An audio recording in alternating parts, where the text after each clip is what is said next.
Donc pour les perçages, j'avais cette machine-là que j'avais achetée. Vous verrez bien la marque, hein, pas de pub. Donc c'est ce qu'on appelle une machine à soyer. Donc à soyer, ça permet de donner la forme qu'on voit ici là. Vous voyez, une espèce de, un petit L là. Voilà, donc ça permet de donner cette forme là à la tôle de façon à ce que vous puissiez votre tôle d'origine revenir ajuster à la même hauteur une autre tôle. Donc c'est ce qui fait que les deux tôles ici elles sont jointes sur 1 cm quoi. Donc ça c'est pas trop conseillé parce que le problème c'est toujours le même, c'est l'humidité qui vient se mettre entre les deux tôles et puis ça a tendance à pourrir quoi. Donc moi je m'en servais surtout c'était pour faire les trous. Là ça fait comme une poinçonneuse. Donc, mais là je sais pas, aujourd'hui elle veut pas marcher. Donc elle m'a déjà fait le coup, j'avais démonté entièrement. Voilà elle marche. Bon,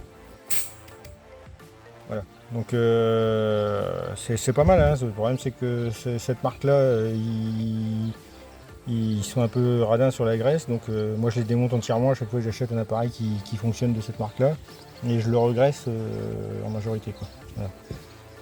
Donc voilà, donc ça peut faire un travail sympa, rapide, sans forcément sortir la perceuse et le fourret quoi. Donc et le soyage on peut en avoir besoin de temps en temps. Donc c'est pas mal. Voilà. Moi j'ai toujours entendu dire qu'il fallait éviter parce que c'était des nids en route quoi. Voilà. Au niveau du poste à souder, donc j'avais un poste à souder de chez une grande marque de magasin de bricolage. Donc c'était un poste à 200 balles avec une bobine à full fourré. Donc la différence c'est que le fil fourré c'est un peu comme une baguette de soudure. C'est-à-dire qu'ils mettent un enrobé autour du fil de façon à ce que ça nettoie les parties de métal que vous voulez souder. Donc par contre c'est pas très. Enfin c'est compliqué quoi. Moi j'ai fait la 205 avec et puis le début de la R5. Et franchement il faut être patient, il faut pas hésiter à repercer un point que vous avez fait parce qu'il a été loupé et puis le refaire. Donc franchement l'idéal c'est ça. Donc là par contre on n'est plus dans le même budget. Hein. Moi le poste je l'avais payé de moins de 200 € je crois. Là celui-là on est à 550 pour le poste et 350 pour la bouteille. Ah, par contre c'est le jour et la nuit. Hein. Donc même pour des gens comme moi qui ne savent pas souder, on arrive à faire quelque chose d'à peu près sérieux quoi. Pas dire pour, mais non franchement bon et encore moi je l'utilise pas tous les jours malheureusement parce que je fais pas que de la soudure mais voilà. Donc voilà pour le matériel. Donc ça c'est un peu hors budget pour tous ceux qui veulent bricoler à pas cher, mais pour ceux qui ont les moyens franchement qui font beaucoup de soudure ça change la vie quoi. Voilà. Donc on va retourner pour souder, je vais vous montrer. Donc là je vais vous expliquer. Donc moi après voilà, tout ce que je dis c'est pas forcément vrai. Alors je vais peut-être dire des conneries hein, pour ceux qui sont de métier, ils vont rigoler mais tant pis. Donc moi je pointe et puis après je fais le tour de l'extérieur de mon trou. C'est comme ça que je fais mon point bouchon. Bon voilà, donc c'est pour ça. Et pour les longues distances comme ça à souder, donc ça moi je l'avais vu dans une vidéo, donc ça doit être réaliste. Donc vous pointez à peu près tous les 5 cm. Hop. Après vous réduisez en deux, et donc ça fait tous les 2 cm et demi. Et puis vous remplissez les jours de 2 cm et demi, une fois ici, une fois à l'autre bout, une fois ici, une fois à l'autre bout. Comme ça permet, quand vous soudez ici, hop, vous allez ressouder un point de l'autre côté carrément au bout du bas de caisse, ça permet à cette partie-là de refroidir. Et ce qui évite que la pièce soit toujours en température et c'est là que la tôle va commencer à gondoler. Voilà, donc c'est les tactiques que moi je vais employer. Bon là ici c'est beaucoup moins grave parce que là il y a de la matière et puis il n'y a pas de souci, là il y a 2 épaisseurs de tôle sur la voiture. Donc l'idéal c'est ce que j'avais appris quand quand vous soudez, c'est de toujours faire fondre la tôle la plus épaisse de façon à ce qu'elle vienne fondre sur la tôle la moins épaisse. C'est ce qui évite de percer. Hein. Donc quand vous commencez un cordon de soudure comme ici là ou par point, surtout commencez votre soudure sur la tôle la plus épaisse. Là il y en a 2, donc ça sera toujours mieux de commencer sur la tôle d'origine de la voiture que sur le bas de caisse que j'ai fait. Voilà les conseils que je peux vous donner. Bon, je vais vous filmer ça, soyez indulgents, hein, je suis pas pro.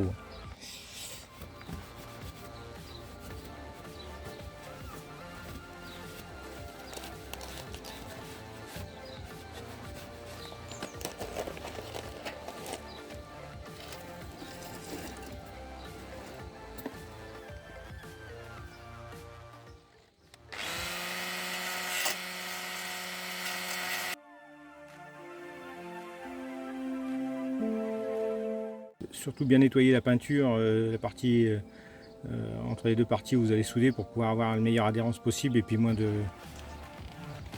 rejet de la soudure sur la pièce, quoi.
Bon, voilà pour les points. Donc après, là, je vais remonter légèrement ici pour récupérer un peu de jour, là, de toute façon, parce que là je suis collé, donc c'est pas la peine. Et je peux laisser un petit espace. Et puis de toute façon là on voit bien que je suis trop bas. Donc maintenant que je suis positionné là-haut, que ça bougera plus, ça va être beaucoup plus. En plus la tôle est chaude, donc elle va être beaucoup. Enfin, de ce temps-là aujourd'hui, je sais pas froid. Donc voilà, donc là ça va être beaucoup plus facile de la travailler. Donc là je vais l'ajuster au fur et à mesure que je vais la souder, quoi. Là il faut que ça remonte aussi, on voit bien. Donc voilà.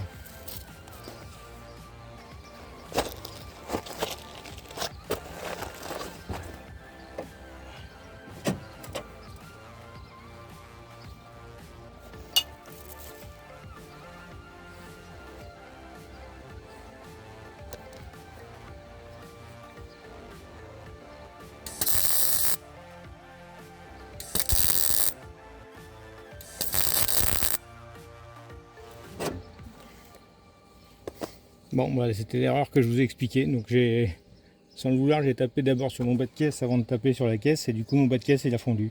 Donc du coup, bon, après je me suis rattrapé parce qu'il y a de la matière, donc voilà. Donc vous voyez, c'est le plus facile, c'est quand même de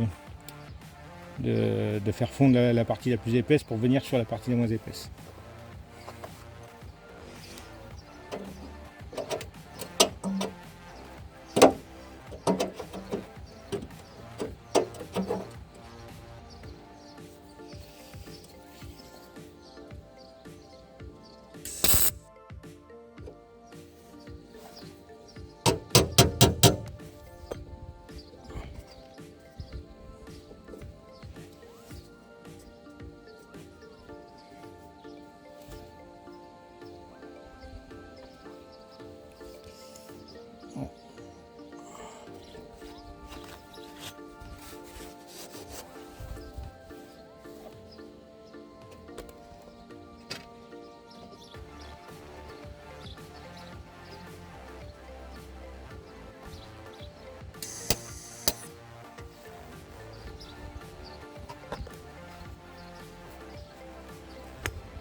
Donc voilà. Là pour ajuster mes deux tôles l'une à l'autre, je fais un petit serre-joint, bon il est en plastique. Ça va pas être,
Voilà, donc l'histoire des 5 cm, après 2 cm et demi. Et puis bah, c'est là où il va falloir remplir point par point de ce point-là à ce point-là. Puis après vous allez chercher un point plus loin, comme ça cette partie-là va refroidir un petit peu. Et puis voilà, c'est comme ça que je vais reboucher la longueur de mon bas de pièce. Voilà.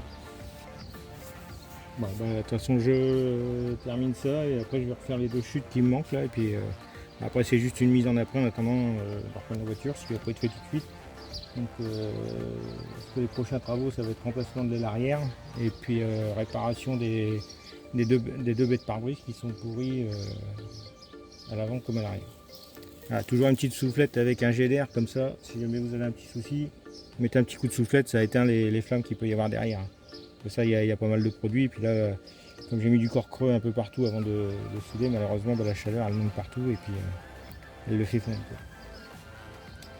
Voilà. Donc bah, la suite, ce sera les 2 petits morceaux qui me manquent à l'arrière, au niveau des montants. Et puis je vous dis, donc les prochaines vidéos, ce sera remplacement de l'arrière, et puis les 2 baies de pare-brise, et puis après bah, on continuera en carrosserie, puisque de toute façon mécaniquement pour le moment il n'y a rien à y faire, les freins sont bons, le moteur il tourne, donc c'est plus un problème de carrosserie qu'elle a celle-là, avec la fin de la révision, remplacement des pneus. Bon, donc là il me restait une partie du bas de caisse à faire, c'est cette partie là. Donc dans un premier temps j'ai essayé de former la pièce, mais c'est super compliqué quoi. Donc j'ai laissé tomber. J'ai fait en 2 parties. Donc j'ai fait la première partie qui va être celle-ci. Et là il va me manquer la petite partie sur le côté que je vais finir et puis bah, je souderai l'ensemble. Voilà, une fois terminé ça donne ça. Donc en fin de compte c'est pas 2 parties mais c'est 3 parties. Hein. Donc il y a la première partie qui est celle-ci, la deuxième partie qui est celle-là, et la troisième partie c'est celle qui est de front, celle-ci là. Donc j'ai soudé ici, j'ai soudé là, et puis après j'ai tout raccordé. Voilà. Donc ça donne ça. Donc au niveau des soudures, hein, c'est pas nickel. Moi je suis pas spécialiste soudure. Mais bon, voilà, après moi ça me convient. On va essayer de rectifier tout à l'étain, pour faire quelque chose de lisse et de propre. Et puis bah, il y aura sûrement peut-être un petit peu une finition mastic. Voilà. Et pour l'arrière du coup, je voulais refaire une pièce, mais en fin de compte en ressortant le vieux bas de caisse, je me suis aperçu que la partie qui faisait la jonction entre les deux n'était pas trop pourrie.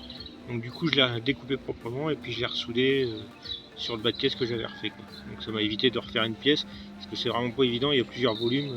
Donc il me restera à faire la fin du bas de caisse ici, la souder, là former le morceau qui est là, et puis le faire propre. Et puis donc on va pouvoir passer à l'aile arrière. Donc voilà, qui est vraiment très abîmée. Là je vais la changer, j'en ai trouvé une d'occasion. Ça va monter jusqu'à la baie de pare-brise qui est abîmée ici. Et j'aurai aussi du boulot dans le coffre.